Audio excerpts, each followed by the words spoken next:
we need to get past this, man, because a lot of United fans, we need players that will work for the badge, that will play for the badge. Forget all this workhorse nonsense, man. Because even to my guy in one of my groups, he was like, effort and all this, and I'm like, you know what? No one can criticise our team for effort this year. If you were then now to pull up the running stats and all of that they were trying to gun us for last year, I guarantee you we're outrunning teams. I know we're outrunning teams because they've had a thing, but it's the quality that is the issue. It's the application and it's the output. That is what we're missing at the moment.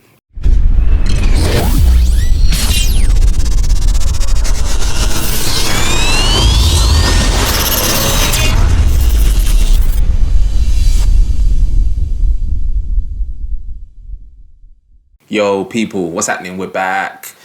We're back now for part 2 of Everyone's a Pundit. And, I thought Jason was grinning there. Say nothing, bro. Yeah, because we're going to review the United game where we drew 1-1 with Southampton.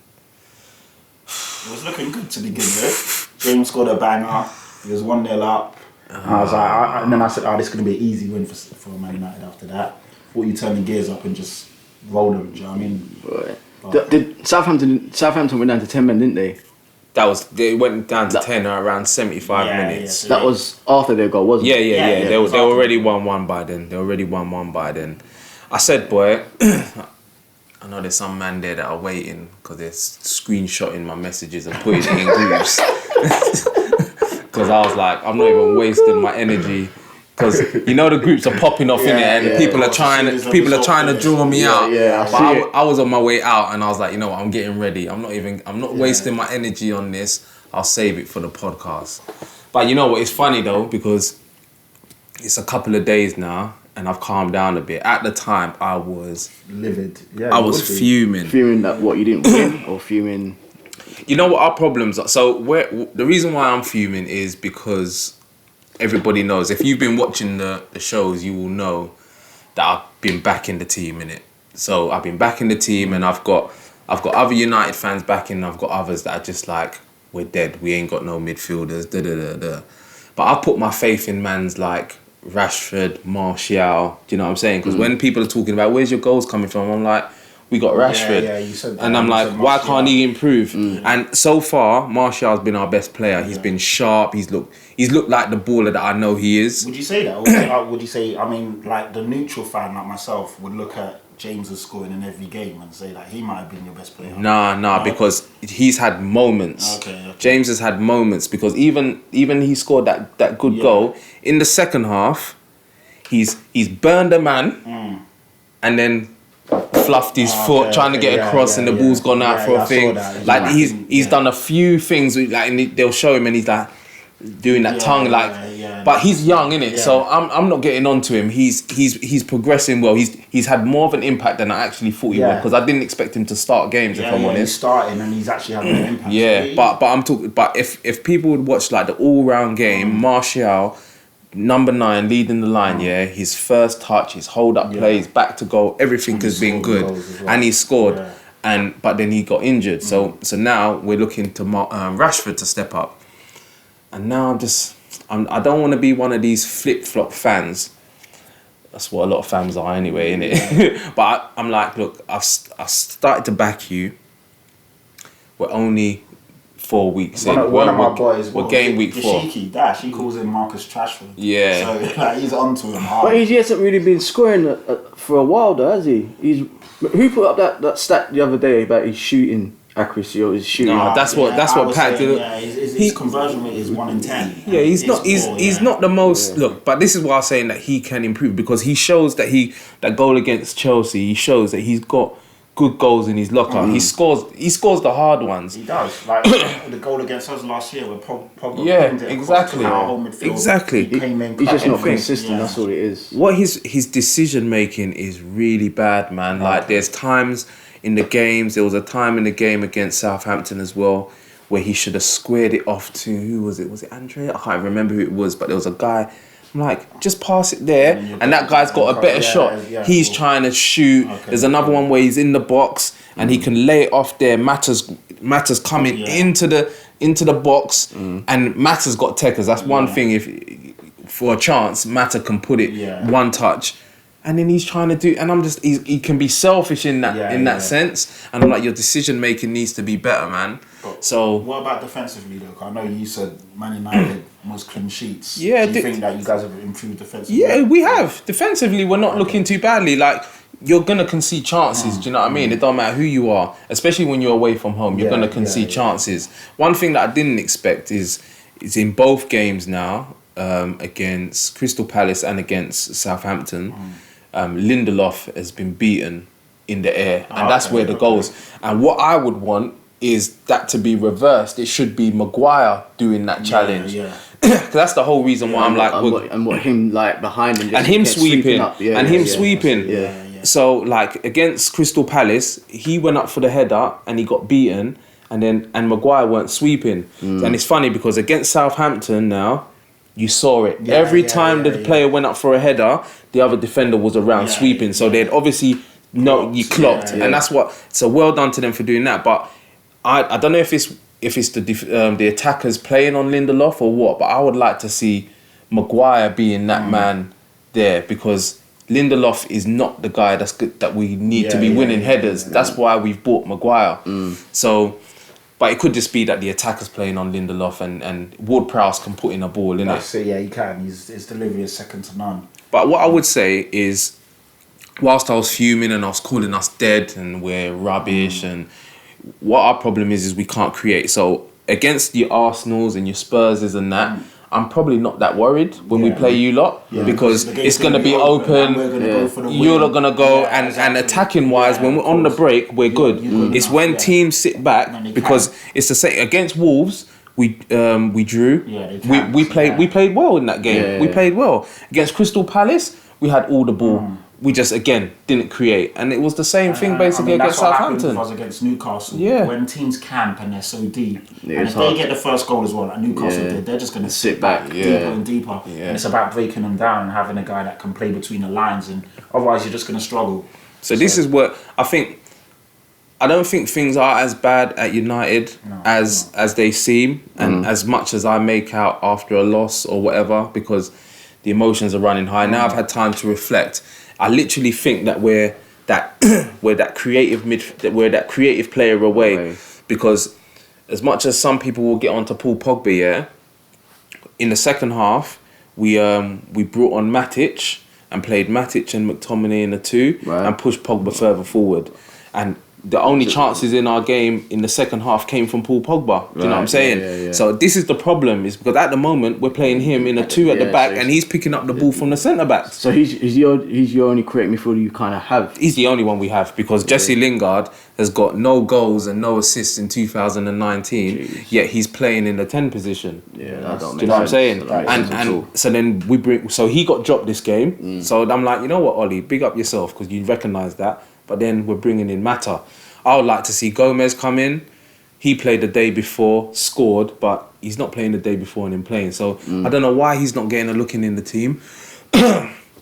So Mata, it's like when you see Mata trying to do the press, it's like man's running in quicksand. It's like he ain't got no quick. How are you gonna have Mata trying to press? Just looking at your fixtures, you guys have got Leicester City at home next. That's a winnable fixture, but Leicester will come to play as well. So it's a tough This is game. what I mean. Leicester will come to play. Yeah, Leicester will come to play. And they're the type of games at the moment I'm not too worried. I'm not too worried. We've got Palace at home. And that's a potential banana skin, because they will sit behind the ball. And they won again this weekend, didn't they? Yeah, they beat Aston Villa 1-0. AU scored. Yeah, so they've got points in the bank now, and they're not going to come and try and outplay. I think they're sitting in the top 4.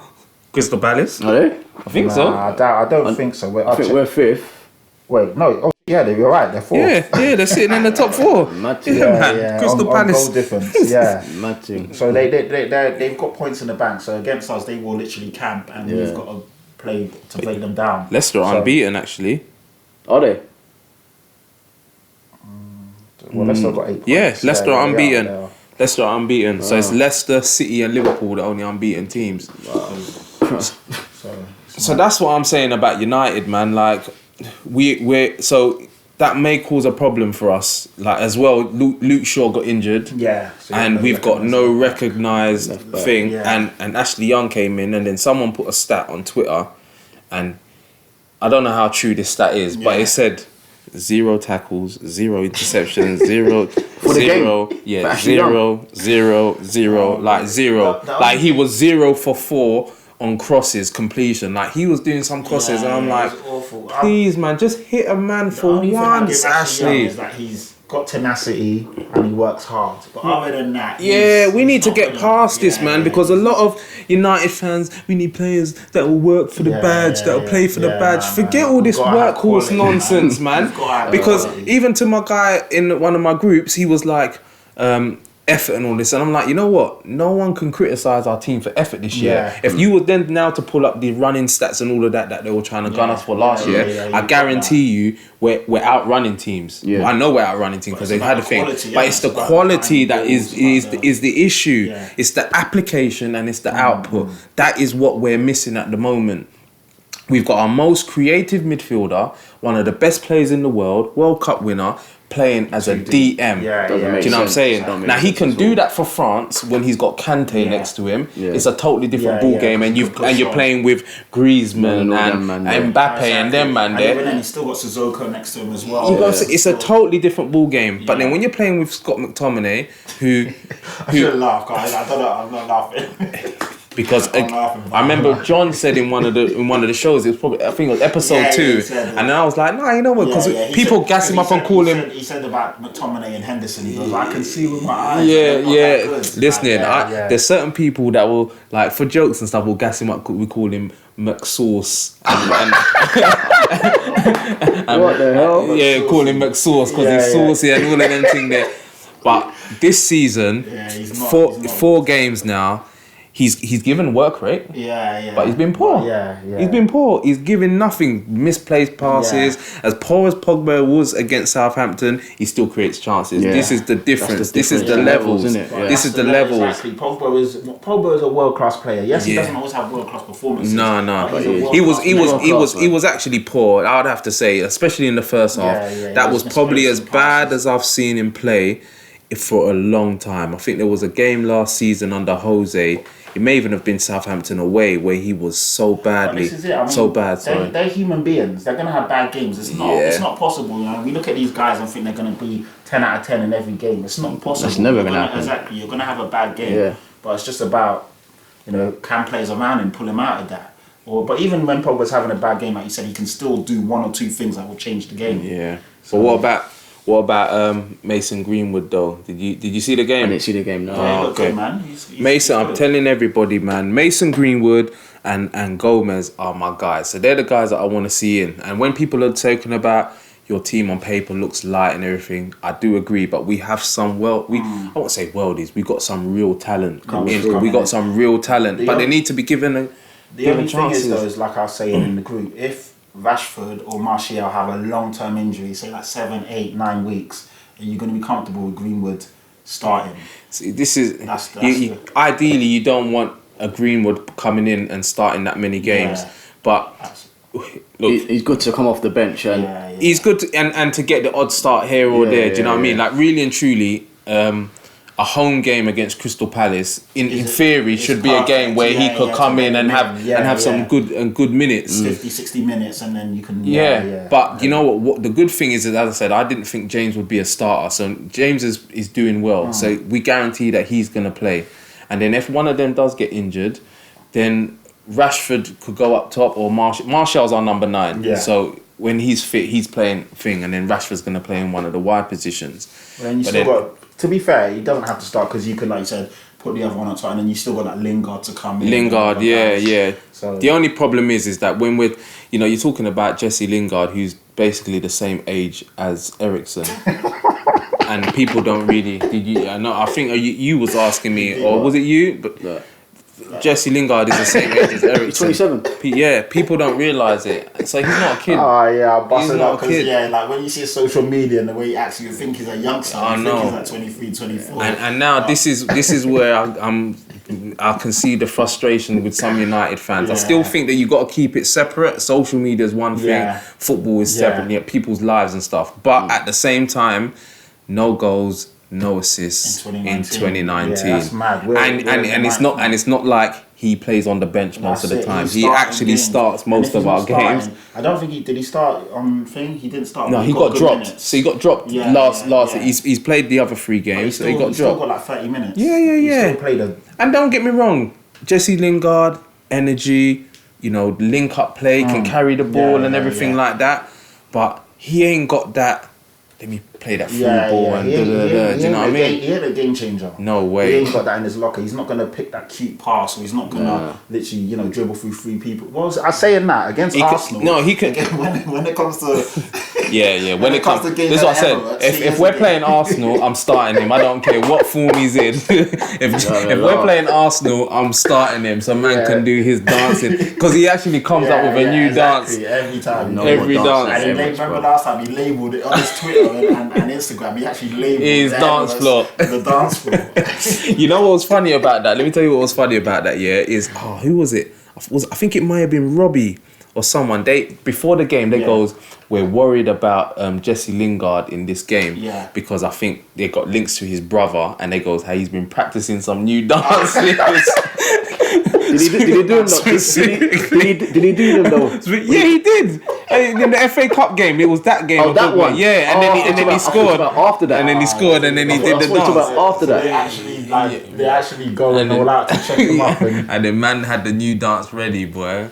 Anyway, that was last season. We ain't really into there now, so we're gonna wrap up that. I know you lot. Let me know in the comments what you think, because I know you lot have got a lot to talk about when it comes to Man United. Is our team poor? Is the squad poor? Are we light up front? Are we light in midfield? Is Harry Maguire looking like is he looking like the man? Because I know Nathan don't seem to think so. I don't see. He thinks he's overrated. So do you think Harry Maguire's overrated? Let us know in the comments what you think, and we'll be back in part 3. Bless.